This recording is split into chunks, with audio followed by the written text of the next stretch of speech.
Guardiola, on continue à parler avant la rencontre des conditions météo aux États-Unis pendant cette Coupe du Monde des clubs ce soir, lors du match Juve-City, 32 degrés, ressenti en Floride, 39 degrés. On va écouter Pep Guardiola sur les conditions de jeu. Il tire pas à sonnette d'alarme, mais bon, il dit les choses. La chaleur est évidente et nous ne pouvons pas la changer, n'est-ce pas? Il est donc préférable de jouer comme dans le dernier stade où nous avons joué. C'était fantastique. Mais je pense que toutes les équipes doivent gérer cette situation. Ce sera comme ça pour la prochaine Coupe du Monde. Les gens le savent déjà. Nous devons être prêts à souffrir. Faut-il s'inquiéter pour le mondial, le vrai mondial, le mondial des nations en 2026 avec la France du Deschamps? Oui, beaucoup, Karine. Karine, vous avez dit oui, beaucoup. Faites gaffe parce que votre voisin n'est pas forcément inquiet. Pourquoi vous êtes inquiète? Parce que déjà en 94, alors je regardais pas la télé, j'étais trop petite, mais enfin je me rappelle que j'en ai parlé notamment.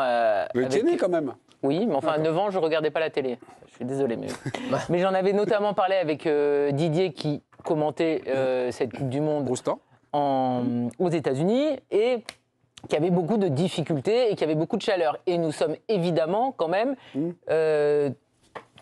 30 ans plus tard, avec des conditions évidemment météo qui sont pas arrangées. Et même là, quand je vois des matchs qui sont mis à midi pour faire plaisir aux Européens et donc on fait griller les joueurs, je trouve pas que ça soit une bonne chose pour espérer avoir un bon niveau. Quand on voit déjà le piètre niveau de l'Euro l'an dernier, et quand on peut imaginer à quel point les organismes sont fatigués en fin de saison, que tu leur rajoutes la chaleur et des conditions qui sont très compliquées, je trouve que c'est pas du tout aller dans le sens du foot. Malheureusement, il y a des endroits où maintenant tu as des difficultés pour organiser des compétitions, à moins de faire que des stades climatisés. Autre sensibilité sur la même question, Hervé Penaud. Moi, je tombe un peu des nues avec cette histoire de chaleur. Vous savez, j'ai fait 13 scans, dont un maximum où il faisait largement 32 degrés 34. La dernière en Côte d'Ivoire, il faisait beaucoup plus chaud que ça je peux vous le dire, avec un taux d'humidité qui était plus important, et les joueurs jouaient.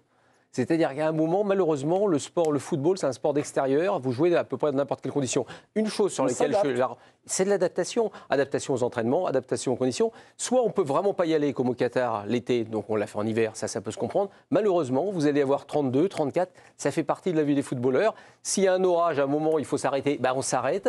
Et c'est aux joueurs de gérer ça, c'est aux entraîneurs de gérer ça. Le seul point sur lequel je rejoins Karine, c'est de dire que si vous jouez à Miami, par exemple, vous savez que c'est Miami à midi, non. La logique, ce serait de le jouer plus tard parce que vous savez que vous pouvez avoir potentiellement un risque. Il n'est pas du tout dit que l'année prochaine, vous allez avoir le même temps que cette année. Et votre programme, vous allez faire quoi? Vous allez attendre les dernières minutes pour le donner? Le programme, il faut bien le faire avant. Donc voilà, ça fait partie du football. La tendance, Hervé, c'est plus un réchauffement que... On ne sait pas ce qui se passera l'année prochaine. En tout cas, une modification, effectivement, des températures. Juin, machin, il fait chaud aux États-Unis. Mais voilà, il fait chaud. Donc on va arrêter de jouer au foot parce qu'il fait chaud. Non, mais c'est sur ces températures qui sont caniculaires. Les joueurs, il y en a qui te disent que c'est quand même très compliqué, qui sont à court de souffle, tout simplement. En France, cette semaine, il fait chaud. Ouais. Et c'est insupportable. Hier, c'était insupportable, en tout cas à Paris. Et je pense dans de nombreuses régions, c'était absolument insupportable et suffocant. Donc ça peut arriver aussi en France. Donc il n'y a pas de... J'ai regardé par rapport à 94, il y a eu 1 degré d'augmentation moyenne de température aux États-Unis depuis 1994. C'est important parce que ça...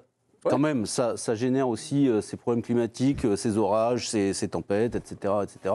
Donc c'est pas rien, mais c'est un seul degré de plus. Donc voilà, c'est comme ça. En 94, c'était très difficile. Et le jeu s'en ressent, évidemment. Ah, bien sûr. Puisqu'en plus de cela, le problème, c'est qu'il y a des matchs qui sont programmés pour qu'ils soient en prime time en Europe à 21h, donc forcément dans l'après-midi aux États-Unis.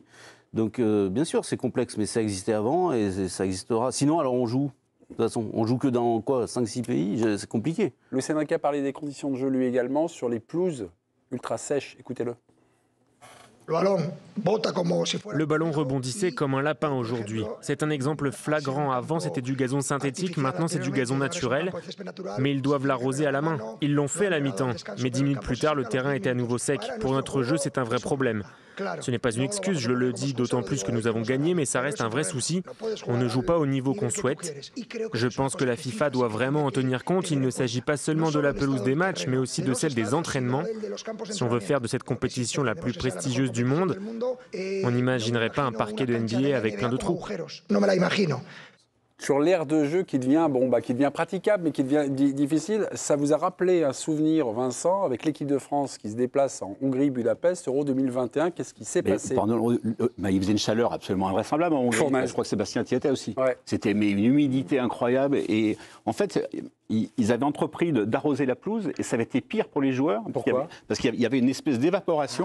Et en fait, la vapeur les empêchait de respirer correctement. Jouer dans un hammam, dans un sauna. Ils avaient ce sentiment-là. Et d'ailleurs, ils avaient aussi dû changer de lieu d'entraînement. Parce que la pelouse était catastrophique, ça avait posé des problèmes. Bon, tout posait problème à l'époque. Notamment d'hôtel, c'est pour ça qu'ils avaient changé d'hôtel et qu'ils étaient dans un hôtel pourri, etc. Non, mais l'argument. Mais ton argument, quand même, il y a un truc où je ne suis pas d'accord. Ah oui, avec plaisir. C'est qu'en fait, effectivement. C'est la dernière fois, je préfère. Non, mais on peut jouer dans toutes les conditions. Ouais. La question, c'est est-ce que le meilleur du foot, ou ce qui est censé être le meilleur du foot de sélection, qui arrive tous les 4 ans, est-ce qu'on veut le voir dans des bonnes conditions ou alors dans ces cas-là, je vais aller plus loin que toi. Alors, poussons le raisonnement encore plus loin. Pourquoi on le joue en fin de saison?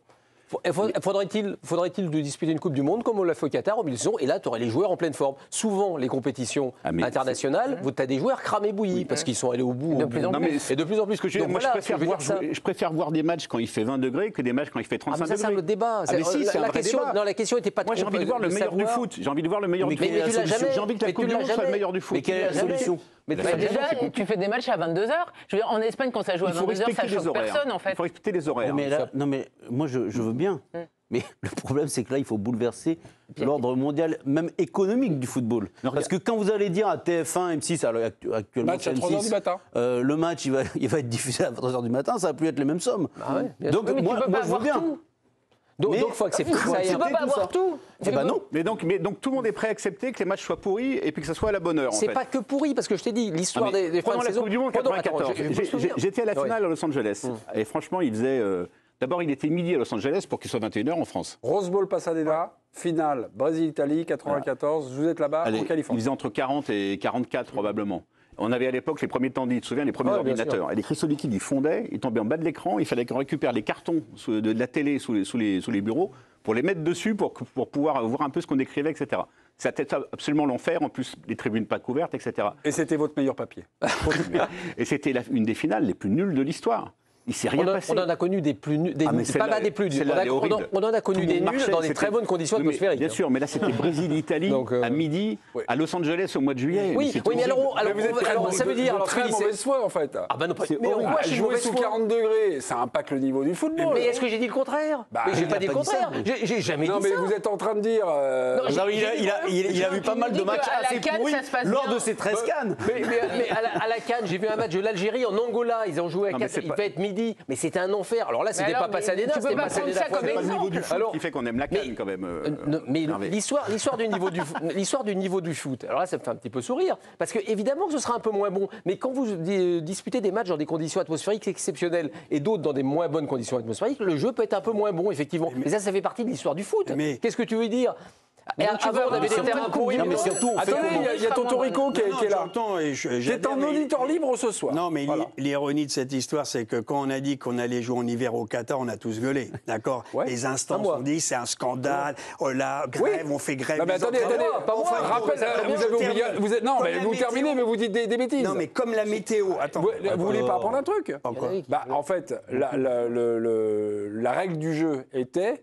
Pour une compétition entre juin, oui, mais juillet, après, ils l'ont fait en décembre. Non, mais il y a eu des Américains qui ont voté. Mais j'ai compris, ils l'ont obligé en décembre. Ils ont changé les règles du jeu après la victoire du Qatar. Oui, j'ai compris, je le sais ça, mais on l'a joué en décembre et tout le monde a dit scandale, acheté, comment ça se fait, on va jouer dans des climats. Mais aujourd'hui, vu le réchauffement climatique, vu les décalages horaires où tu es prisonnier de l'Europe, des trucs, je me demande s'il ne faudrait pas maintenant la mettre en décembre. Parce que l'année prochaine, après, en 30, ça joue au Maroc, Espagne, Maroc, Espagne, Portugal. Il va faire combien? Maroc, j'en viens. On ne sera pas à l'autre bout du monde aux États-Unis, là. On sera en Europe, d'accord?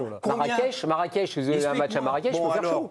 Oui, mais merci Hervé. Est-ce qu'il faut pas maintenant inverser et se dire qu'il faudrait la faire tout le temps au mois de décembre? À terme, ça arrivera. Là, tu n'aurais pas les mecs cuits durs Alors là, voilà le président. On peut-être le meilleur du meilleur. Exactement. Alors là, le président, tout serait logique. Alors là, ce serait très cohérent. Qu'est-ce que tu en penses? Parce que c'est exactement ce que tu demandes. À terme, ça arrivera. Le réchauffement climatique, c'est une réalité en fait. Oui, enfin, c'est 1,5 degré.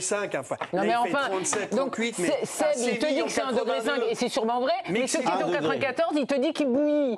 Ils étaient bouillis. Donc en fait, c'est ça aussi la réalité. Mes parents se connaissaient pas, mais en 70, moi j'ai vu la Coupe du Monde à Mexico, Brésil, Italie en finale, terrain de la pierre, les mecs ils jouaient. Mais aujourd'hui, ils veulent tout le confort. Non, ils veulent pas tout le confort. Quand il y a des joueurs qui n'arrivent pas à respirer, c'est la réalité. Les sièges en cuir, la moquette.